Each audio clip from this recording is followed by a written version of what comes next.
Hoje a gente vai falar sobre estudos sobre a polissemia com os alunos Bruna Luiza e Gabriel Farias. A polissemia é quando uma única palavra contém diferentes significados, a depender da acentuação. Porém, a palavra em si tem uma única origem. É de alguma forma complicado de se compreender, mas quando comparado com as palavras homonímias, fica tudo mais simples. Um exemplo: ponto, derivado de poctus, do latim. Significa sinal gráfico, um lugar determinado, um livro em que se marca as faltas. Pode-se perceber que todos os casos têm significados relativamente parecidos, pois derivam de uma única palavra originária. Essa é uma forma prática de se identificar uma polissemia. Homonímia. As palavras homonímias, por outro lado, são realmente palavras diferentes, mas que têm o mesmo som ou a mesma escrita. Elas têm origens diferentes, mas que a evolução da língua calharam-se converteram em palavras homônias, e por isso são separadas em três tipos. Homônios perfeitos, que são palavras de origens diferentes, mas que têm o mesmo som, a mesma escrita, diferindo apenas no significado. Um exemplo: fiar, vender a crédito. E fiar, reduzir a fios. Homófonos, que são palavras diferentes, mas que têm o mesmo som, porém com escrita diferente e significados diferentes. Um exemplo: acender, que quer dizer atear fogo, e ascender, que quer dizer elevar-se. E tem os homófagos, que são palavras de origens diferentes, com sons diferentes, porém escrita igual e significados também diferentes. Um exemplo: forma, substantivo, forma de bolo. E forma, também substantivo, assim como o verbo formar. As paronímias. Essas palavras apresentam uma grafia e uma pronúncia parecida, mas são significados diferentes. Um exemplo: cavaleiro, homem que anda a cavalo, e cavalheiro, homem cortês. Confusão com comidas. Quero um hambúrguer? Quero, completo, mas suspendo o pepino. Ele deveria ter dito por quanto tempo. Aí, no caso, a graça dessa tirinha vem justamente da polissemia, com que ele trata a palavra suspender, certo? O verbo suspender. Esse verbo suspender, ele é uma polissemia porque, em ambos os sentidos, ele vem do latim suspendere. E na hora que ele fala que suspenda o pepino, ele queria dizer para o outro personagem para ele interromper, para ele remover, para ele parar, digamos assim, com o uso do pepino. Enquanto no outro quadrinho, o personagem entende que ele deve levantar, certo? São dois sentidos da mesma palavra, é uma polissemia, e ela tem a origem, ambas essas palavras com esse sentido, elas têm origem no mesmo verbo, do latim, suspendere. Nessa tirinha já tem uma situação parecida também. Só falta encaixar esse parafuso, filho. Vai buscar a porca. E aí no outro quadrinho o personagem tá lá, conversando com o animal, a porca, né? Vamos, Rosinha, é só por um instante. Então assim, já nessa outra tirinha, o que acontece? No primeiro caso, o rapaz se refere à peça, certo? A peça que geralmente ajuda a prender um parafuso, uma peça prismática, com um furo no meio. Enquanto, no segundo quadrinho, a porca, na verdade, se refere ao animal, o porco, certo? A fêmea do animal porco. Então, da mesma forma, é algum tipo de confusão com as palavras e também se trata de uma polissemia porque são palavras que derivam que têm a mesma origem, certo? Ela também vem do latim de uma única palavra. Nessa outra tinha aqui, a gente tem um outro exemplo. Ai, o que foi, mãe? Dei uma bruta topada. Agora estou com esse belo galo na cabeça. Daí o galo fica sem entender. o galo animal, e ele vai lá reclamar. Com um belo galo na cabeça, diga quem é esse miserável. Então na tirinha aí já ocorre a confusão na palavra galo, entre os sentidos de inchaço na cabeça decorrente de uma pancada, digamos assim, e o galo animal, certo? Então, o que acontece? É uma polissemia, elas derivam também da mesma palavra, certo? Em latim, galos. Só que o que eu pesquisei foi que existem também, com a palavra galo, existe uma outra forma que já é uma homonímia, que ela deriva de outra palavra, mas em português se fala galo também, que seria quando uma pessoa, acho que ela é gaulesa, alguma coisa assim. Uma pessoa gaulesa ela é chamada de galo também, pelo que eu entendi. Então, nesse caso aí não se aplica, mas é interessante saber que a palavra galo ela tem sim mais de um significado e mais de uma origem, a depender do uso dela.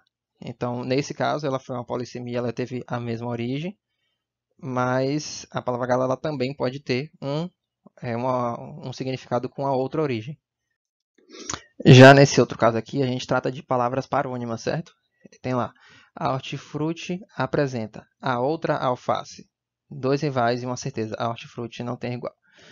Nesse caso, ele já ele já faz uma piada, certo? Com cartazes de filme. E ele tenta fazer uma piada com o fato da palavra face ser parecida a alface.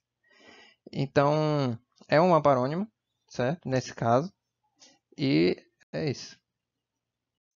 Nesse outro caso também é são palavras parônimas, com que ocorre a brincadeira da mesma rede de hortifruti, certo? E aí ele fala, 007, o espigão que me amava, um agente a serviço de Sua Majestade, o cliente. Já no caso ele faz a brincadeira entre as palavras espigão e espião, que são parecidas, têm um som relativamente parecido, e então são palavras parônimas. E por que o senhor quer entrar na minha casa? Me diga por quê. Vai querer roubar? O que Não, é? senhor. Tem alguma coisa queimando lá dentro. Os chifres do professor. Ah! O quê? Os chifres do professor. Sai da frente.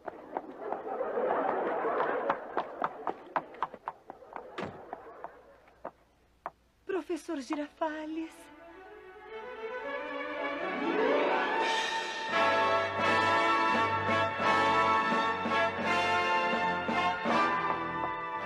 Toda frente.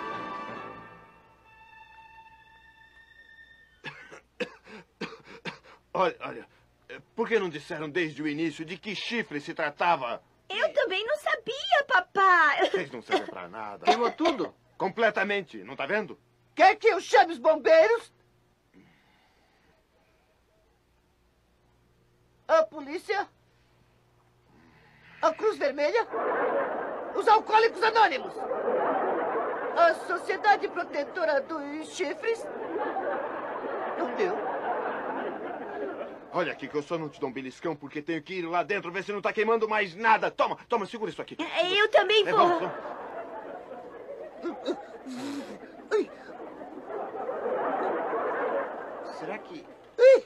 Será que não dá pra comer os chifrinhos mesmo queimados? Que ainda devem estar gostosos. Kiko, tô te falando. Não faça essa cara de tonto e me responda. Mamãe! Chaves, o que você fez pro Kiko? Eu nem relei nele, palavra. Nem relei nele palavra. Então por que gritou mamãe? Nossa! Vem cá. Ai de você se disser pra sua mãe que a culpa foi minha, hein? Ai, não, peraí, vai ver. Não. Mamãe!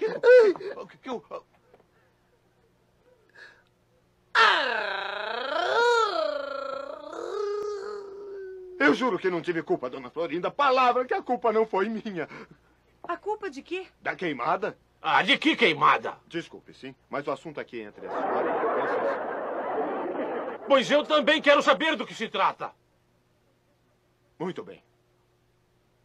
Eu vou contar a verdade antes que o Kiko exagere as coisas. Fui eu que coloquei os chifres. O quê? Sim. Mas não foi minha intenção machucá-lo. Eu lhe juro, lhe dou minha palavra que não foi minha intenção magoá-lo. E agora, perdoe-me.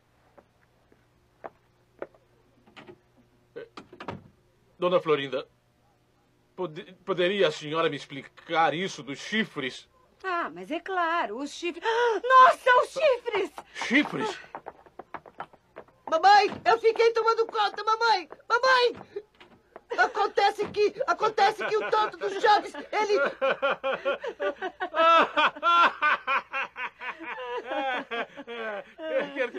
Quer dizer então que esses são os chifres de que estavam falando? Sim, professor. Eles se queimaram.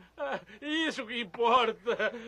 Eu vou contar uma coisa. Cala a você- boca, Kiko! Não vai dizer pra sua mãe que meu pai teve a culpa. Lembre-se que as crianças que contam mentiras acabam com a boca negra. As crianças que dizem mentiras acabam com a boca negra? Sim. Isso também acontece com quem come chifrinhos queimados.